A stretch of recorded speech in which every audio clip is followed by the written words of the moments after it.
Kanti uyandithanda okanye awundithandi? Ndiyakuthanda kodwa uyandiphazamisa engqondweni, uyandixakekisa, undenza ndibe nento engathi iyakhala apha ezindlebeni, uyandibhidisa, uyandididekisa, undenza ndidikwe ngamanye amaxesha ndibe yindindi. Andiyithandi ke loo nto leyo. Nam tata ndiyakuthanda noba uyadideka.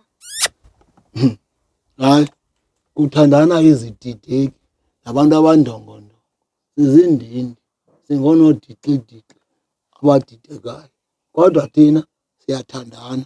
Yiyo le nto sithanda kwi-TZK Comedy. Ewe, kuthandwa izidideki ezihlekisayo, siyathandwa ngaba bantu. Kufuneka siqhubekeke sibahlekisa ukuze basithande ngakumbi. Nathi siyanithanda kwi-TZK Comedy. Baxelele. Qhubekekani nihleka nathi. Sizohleka nathi nani. Yho, nathi. Oh, damn it.